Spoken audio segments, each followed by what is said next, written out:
Hello friends, नमस्कार। मैं प्रियंका स्वागत करती हूँ आप सभी का आपके अपने चैनल टारगेट टीचर जॉब में। दोस्तों, आज हम डीएलएड 4th सेमेस्टर का सामाजिक अध्ययन विषय देखेंगे और ये है आपका क्लास नंबर 5। तो दोस्तों, यहाँ पर आज हम लोग देखेंगे 1857 ईस्वी की क्रांति से संबंधित जो भी महत्वपूर्ण घटनाएं हम लोग देख चुके हैं और उसके बाद इस चैप्टर के अंतर्गत हम लोग देखेंगे अध्याय नंबर 1 हम लोग देख रहे हैं। तो दोस्तों, इसके बाद हम लोग देख रहे हैं आज धार्मिक तथा समाज सुधार आंदोलन, जिसमें हम लोग देखेंगे ब्रह्म समाज, आर्य समाज और उनसे संबंधित जो भी शिक्षाएं थी इनके विषय में। तो दोस्तों, हम लोगों ने देखा था अध्याय 1 के अंतर्गत 1857 ईस्वी की क्रांति के कारण, जिसमें हम लोगों ने देखा था सामाजिक कारण, धार्मिक कारण, राजनीतिक कारण और सैन्य कारण तथा तात्कालिक कारण। और उसके बाद दोस्तों हम लोगों ने ये भी देखा था कि 1857 ईस्वी की क्रांति से संबंधित जो भी महत्वपूर्ण घटनाएं थी, साथ ही हम लोगों ने देखा था कि जो भी 1857 ईस्वी की क्रांति के परिणाम हुए थे और जो भी 1857 ईस्वी की क्रांति थी उसकी असफलता के क्या कारण थे, इसके विषय में भी देखा था। तो दोस्तों, यहाँ पर आज हम देखेंगे धार्मिक तथा समाज सुधार आंदोलन। देखिए, भारत के जन जागरण में भारतीय इतिहास के अनगिनत व्यक्तियों एवं संस्थाओं का योगदान रहा है और इन संस्थाओं में व्यक्तियों ने नवजागरण में मुख्य भूमिका निभाई है। तो दोस्तों, अगर हम बात करें भारत के जन जागरण की, यानी कि भारत की जो भी जनता थी उन्हें अपने देश प्रेम के लिए जागरूक करने की, तो उसमें और साथ ही अपने धर्म को जानने, सुनने और समझने की क्षमता विकसित करने की,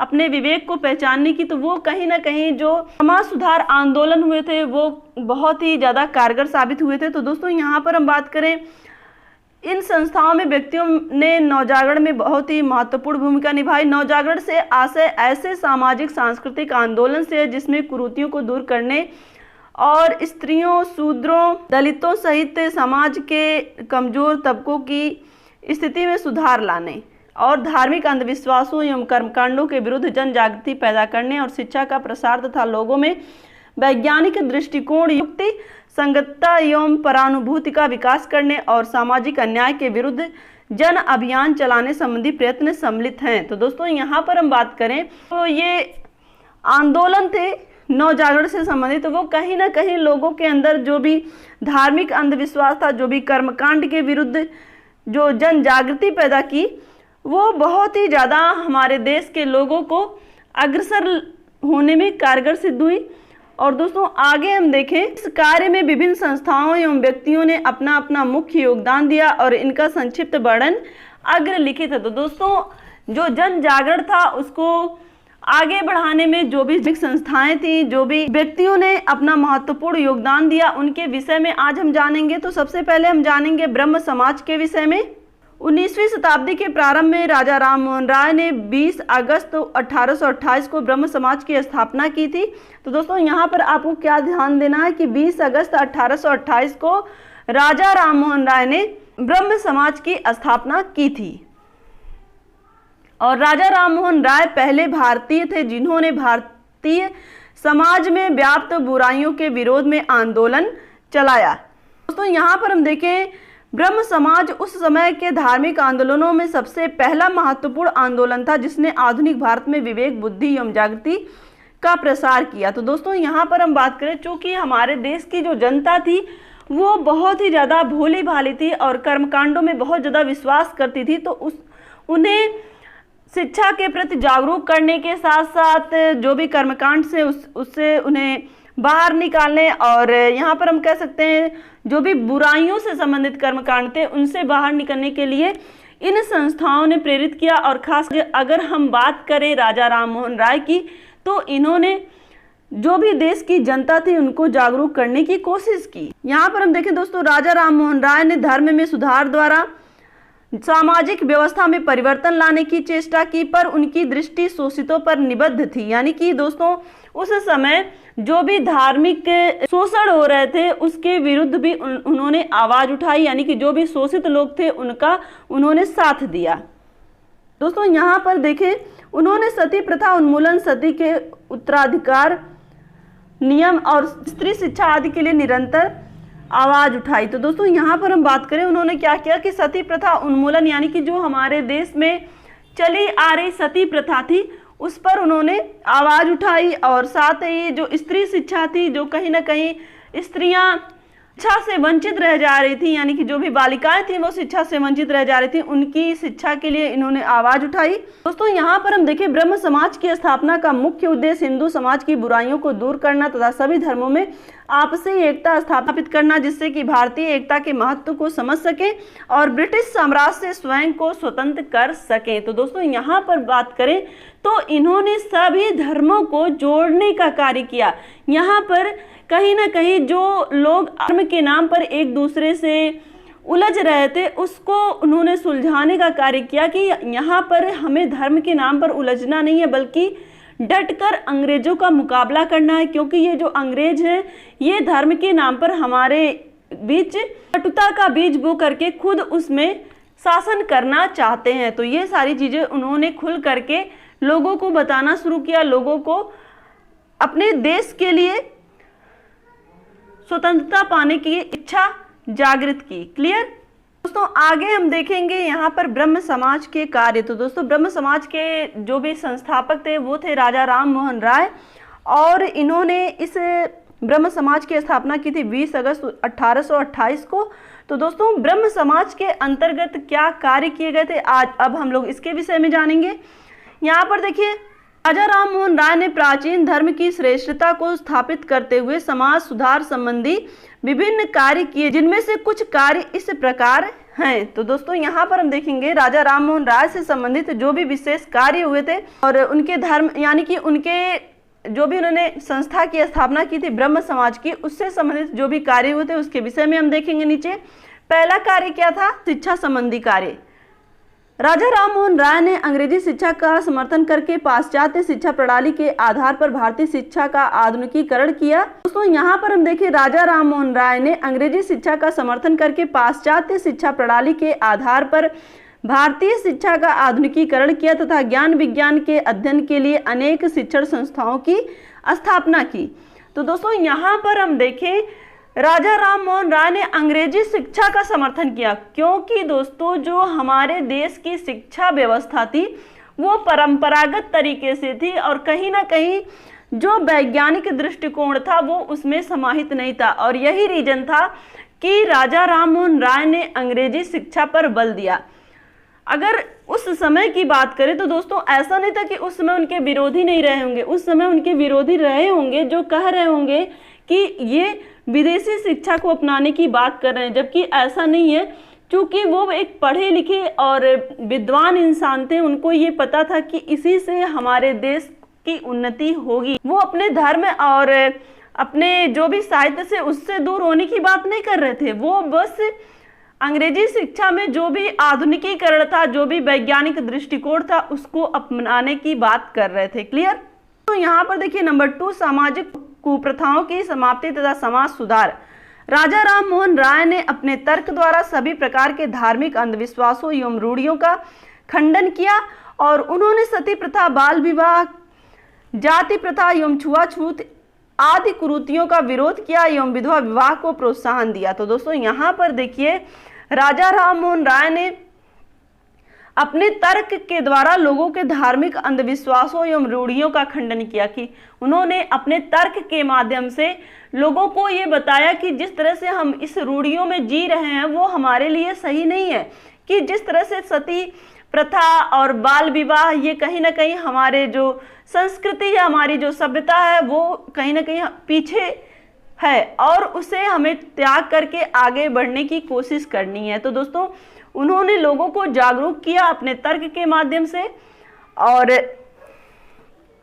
इस तरह से उन्होंने लोगों को कुरीतियों से दूर रखा और जो भी विधवा विवाह इन सारी चीज़ों को उन्होंने प्रोत्साहन दिया। दोस्तों यहाँ पर देखिए नंबर 3 है विचाराभिव्यक्ति की स्वतंत्रता। दोस्तों यहाँ पर देखिए राजा राम मोहन राय ने अपने विचाराभिव्यक्ति की स्वतंत्रता पर जोर देकर समाचार पत्रों को एक नई दिशा प्रदान की। तो दोस्तों उन्होंने अपने विचारों के माध्यम से समाचार पत्रों में लोगों के लिए लेख निकलवाए, लोगों के लिए पत्रिकाएं निकलवाएं जिससे कि लोग जागरूक हो सकें। क्लियर। अब हम देखेंगे दोस्तों यहाँ पर ब्रह्म समाज के सिद्धांत क्या थे, चलिए देखते हैं। ब्रह्म समाज के प्रमुख सिद्धांत निम्नलिखित है। इसमें पहला देखिए ईश्वर एक है, वह सर्वव्यापी एवं निराकार है।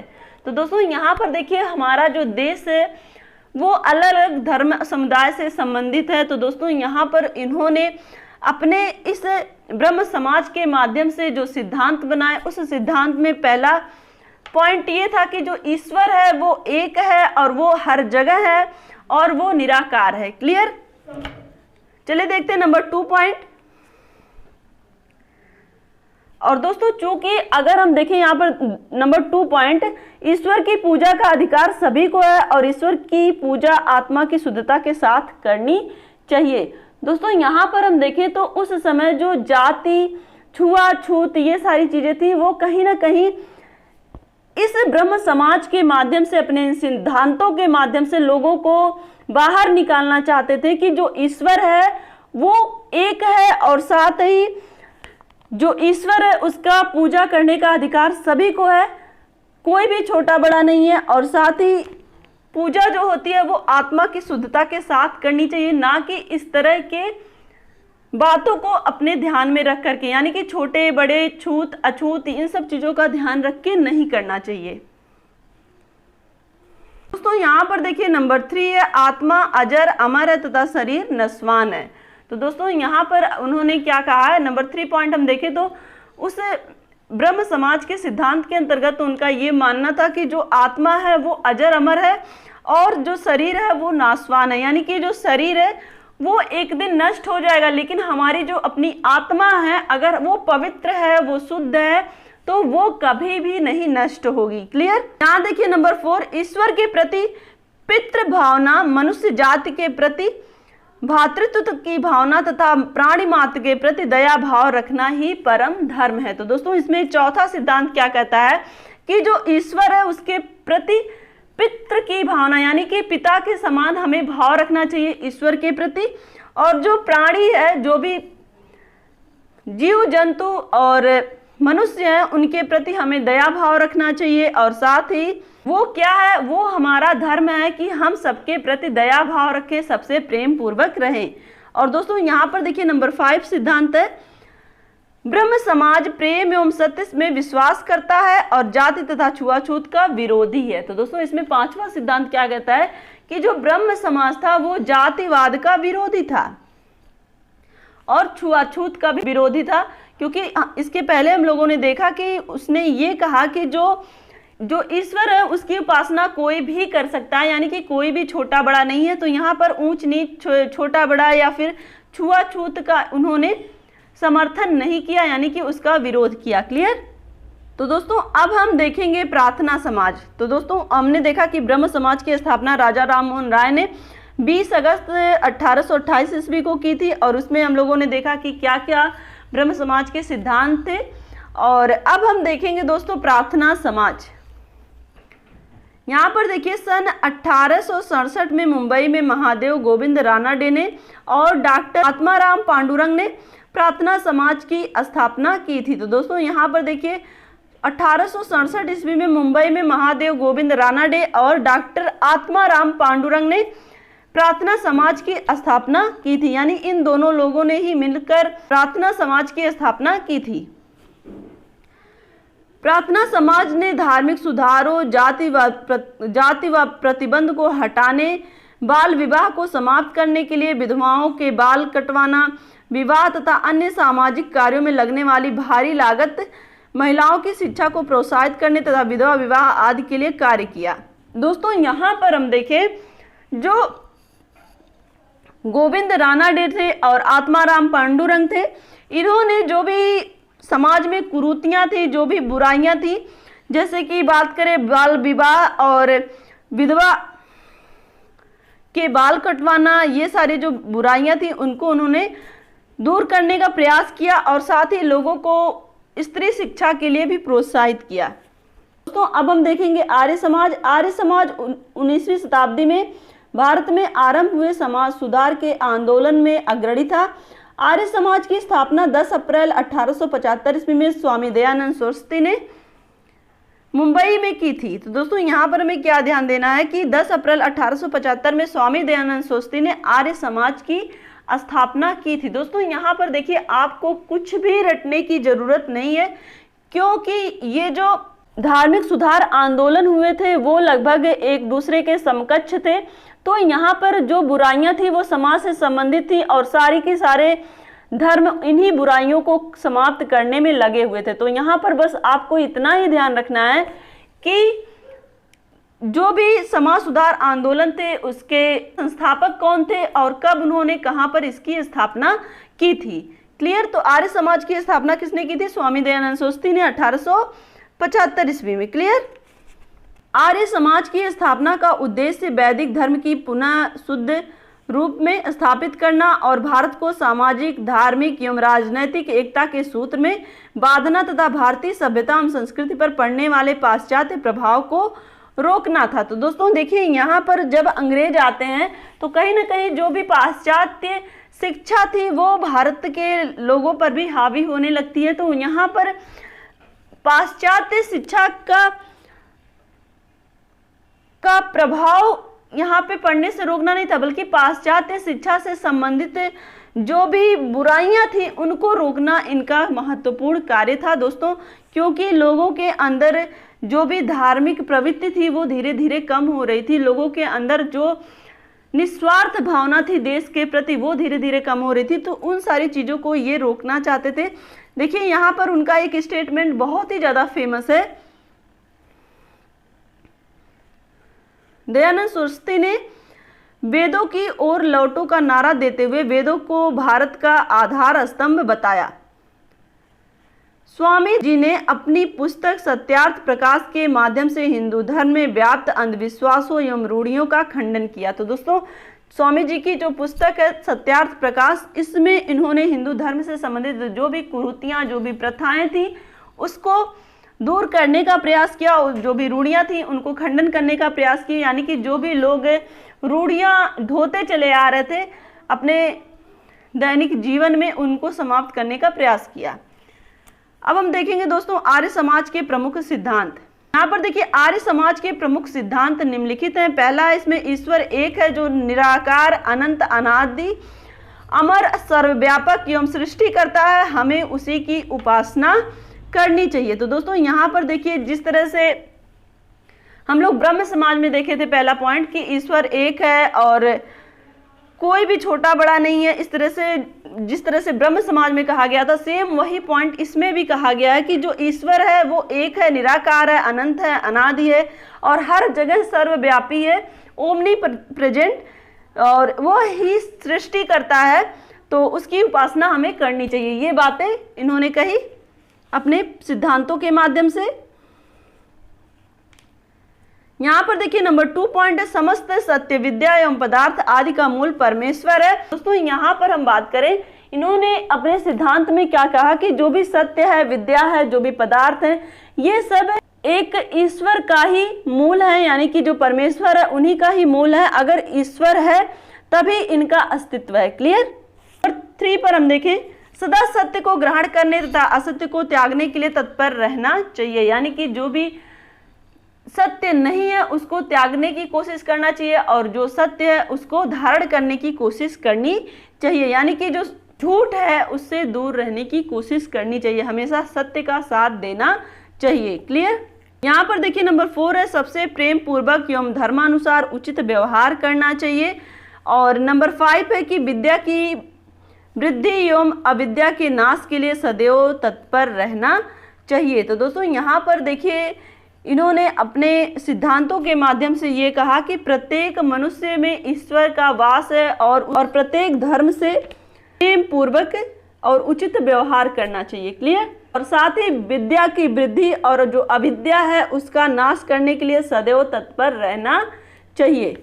दोस्तों आज के लिए बस इतना ही। वीडियो को लाइक कर दीजिएगा और कमेंट के माध्यम से हमें ज़रूर बताइएगा कि हमारा ये प्रयास आपको कैसा लगता है। साथ ही दोस्तों अगर आप चैनल पर नए हैं तो प्लीज़ चैनल को सब्सक्राइब जरूर कर लीजिएगा और दोस्तों ये वीडियो अपने दोस्तों के साथ ज़रूर शेयर कर दीजिएगा। कमेंट के माध्यम से हमें ज़रूर बताइएगा कि हमारा ये प्रयास आपको कैसा लगता है। Target UP TET C TET जो ऐप है उस ऐप को आप ज़रूर अपलोड कर लीजिएगा प्ले स्टोर से, जिससे कि आप अपने टेस्ट दे सकें। और दोस्तों ये जो टेस्ट है वो फ्री ऑफ कॉस्ट है। जिससे कि आपकी तैयारी कितनी हो रही है वो पता चलेगा। अपना ध्यान रखिएगा, अपनों का ध्यान रखिएगा, अपने आसपास सफाई रखिएगा। हमसे जुड़ने के लिए थैंक यू सो मच। जय हिंद।